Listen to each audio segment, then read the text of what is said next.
Hola, mi nombre es Jorge González Leiro y soy voluntario en la Red Sanar en los nodos de Morón y de Libertad. Hoy vamos a charlar un ratito del paradigma de Ellis, tan importante y necesario en la tarea que llevamos adelante en la Red Sanar. ¿Y qué es el paradigma de Ellis? Justamente el señor Albert Ellis en 1956 denominó a esta teoría en castellano como terapia racional emotiva conductual o TREC, TREC. Este modelo fue creado para la reestructuración cognitiva. ¿Se acuerdan qué era reestructurarse cognitivamente? Se los recuerdo. Reestructurarse es estructurarse nuevamente apuntando a cambiar las creencias irracionales que es necesario modificar, dado que las mismas limitan de alguna manera nuestra vida, provocando sufrimiento e interfiriendo nuestra relación con nosotros mismos, con los otros o con todo aquello en lo cual nos conduzca en nuestra vida espiritual.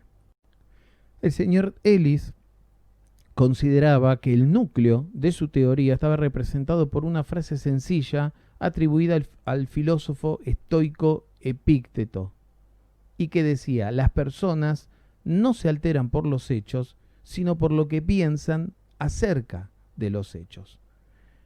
Y el paradigma de Ellis lo estructuró como letras del abecedario: A, B, C, D y E, como pueden apreciar en la imagen que les estoy adjuntando. ¿Y qué significan este A, B, C, D y E? Vamos a arrancar por la primera letra, que es la A, para desarrollar este paradigma. Originalmente la había sintetizado como ABC, ¿sí? Recordando que entre A y C siempre estaba B. Y con el tiempo se fue mejorando y se fue ampliando hasta llegar a la D y la E. La A es el acontecimiento activador. Es un suceso, una situación que pone en marcha nuestro mecanismo, nuestro cerebro. Puede ser un suceso, un acontecimiento externo o un acontecimiento interno, en el cual se pueden incluir imágenes, fantasías, conductas, emociones, las cuales habrá que ayudar a diferenciar. Por ejemplo, y vamos a desarrollar un ejemplo, mi enamorado o mi enamorada me ha dejado por otro o por otra. La B, que en inglés es beliefs, son los pensamientos y creencias. Representa nuestro sistema de creencias esa B, es decir, el pensamiento que tengo yo acerca de ese suceso, como así también de otras funciones cognitivas, por ejemplo, la memoria, la percepción. Es un acontecimiento mediador, ¿sí? Pensamientos que liga a ese acontecimiento activador, a ese mi enamorado o mi enamorada me ha dejado por otra, con nuestro sistema de creencias y con sus consecuencias. Por ejemplo, como B, como pensamientos y creencias, podemos decir: no puedo vivir sin él o sin ella. ¿Por qué siempre me pasa lo mismo? Es terrible. Nunca voy a encontrar otro amor. Este sistema de creencias está compuesto por creencias irracionales, ¿sí? Llamadas pensamientos automáticos irracionales. Son esos pensamientos que nos vienen como, digamos, como una catarata, como una caída de agua, como una gran ola. Y las creencias racionales, que son aquellos pensamientos que sustituyen a las creencias irracionales como resultado de lo que vamos a ver más adelante, que es desafiar a ese pensamiento mediante un ejercicio de reestructuración cognitiva.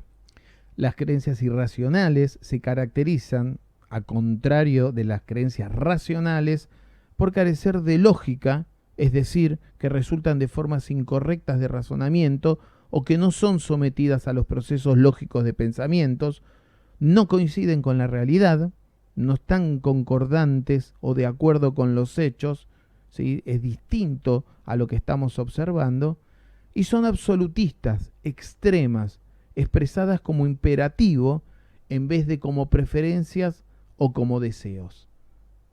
Y ahora pasamos a la C, que son las consecuencias.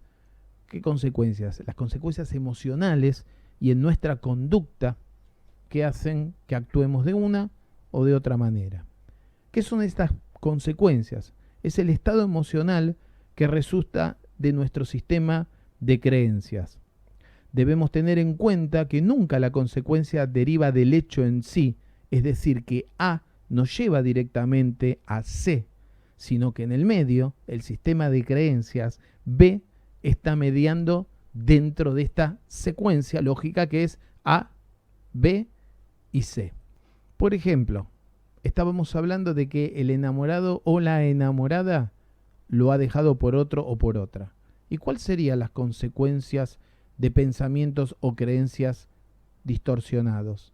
Por ejemplo, nos sentiríamos tristes, nos sentiríamos furiosos o indignados, no podríamos comer ni dormir bien, no tendríamos ganas de ir a trabajar, se me ha dado, por ejemplo, por la bebida o por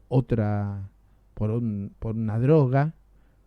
Es decir, estas consecuencias emocionales conductuales podríamos dividirlas de alguna manera, de acuerdo al TREC, en funcionales o disfuncionales, ¿sí? Que también las podemos llamar perturbadoras o autosaboteadoras. ¿Qué sería este caso? Sería en el caso de que nuestras creencias sean distorsionadas y lleguemos a consecuencias negativas para nuestro cuerpo y para nuestra mente. Ahora bien, llegamos a la D. ¿Y qué es esta D? Esta D es el debate, la discusión de esas creencias irracionales.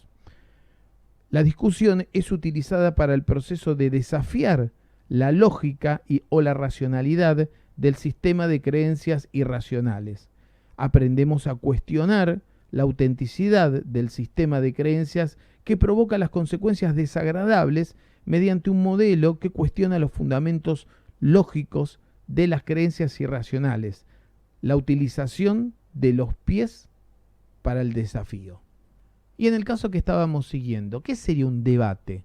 Por ejemplo, disputar, desafiar, debatir el autodiálogo irracional y preguntarnos, ¿por qué? ¿Quién dice que tengo que estar mal? ¿A dónde está la evidencia de que no voy a poder dormir bien o no puedo comer bien? ¿Es tan importante para mi vida? ¿Dónde está escrito? Y así, para finalizar esta lógica de alfabeto, llegamos a la E, que es evaluar la efectividad de ese debate que nosotros hicimos. Estos efectos son los beneficios que se experimentan al encontrar una respuesta racional, ¿sí? Estos beneficios pueden ser afectivos, por ejemplo, disminuyendo el grado de ansiedad, dejar de lado el miedo, la culpa, etc. Conductuales significa poder confrontar con una situación determinada, por ejemplo, un estímulo fóbico, o cognitivos, poder pensar objetivamente sobre un hecho particular o poner en claro ideas y opiniones o pensar racionalmente y en positivo. Para finalizar, revisamos un poquitito nuevamente el cuadro que están viendo sobre el paradigma de Ellis y cómo un sistema de creencias racionales o irracionales pueden hacer que nuestro camino, como ahí lo pueden ver, sea en color rojo o sea en color verde. El mismo acontecimiento activador, filtrado, tamizado por nuestro sistema de creencias racionales, hace que el impacto negativo de que nos hayan dejado, por ejemplo, se reduzca. Y son los principios para nuestro cambio. Obviamente, esas creencias racionales pasan por nuestra discusión, donde aprendemos a cuestionar si está bien lo que sentimos, si está mal lo que sentimos, si podemos sentir otra cosa, si podemos hacer otra cosa. O sea, aprendemos a cuestionar nuestros pensamientos y seguimos un camino de transformación positiva para nuestros afectos, para nuestras conductas y para nuestra cognición. Ahora, si seguimos un sistema de creencias irracionales, ¿sí?, dominadas, ¿sí?, por los pensamientos automáticos irracionales, que son, como les contaba, cogniciones o entendimientos que se desencadenan en estado emocional o físico extremadamente negativo, hacen que las consecuencias sean negativas. Y si a eso le sumamos una discusión, o una no discusión, mejor dicho, o una discusión negativa, o una no discusión, los efectos sobre nuestros afectos, nuestras conductas y nuestra inteligencia, nuestros conocimientos, sea negativo. Imagínense, viendo el mismo cuadro, que a pesar de tener un estado emocional negativo, logremos hacer girar la flecha roja hacia el lado de la discusión y que esa discusión se dé positivamente. Vamos a transformar esa flecha roja, esa flecha negativa, en verde y vamos a lograr una transformación positiva para nuestra vida. ¿Y qué nos enferma? Nos enferman las actitudes demandantes. La denominación actual de creencias irracionales se ha destinado especialmente a las demandas. Ellis descubrió que habitualmente los pacientes se perturbaban por tener pensamientos que se basaban en una actitud demandante. Esta actitud se evidenciaba cuando, debajo de otros pensamientos, aparecía alguno que expresaba una demanda o exigencia absolutista, rígida e intolerante.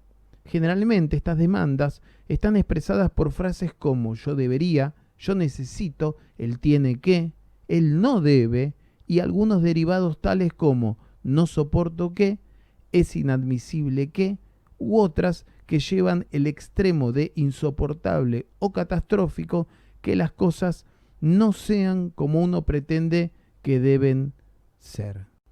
Con mi agradecimiento por el tiempo que me han dado, ¿sí?, les cuento que es muy importante que entendamos que más allá de las palabras que se elijan para expresar los pensamientos, lo importante es la actitud.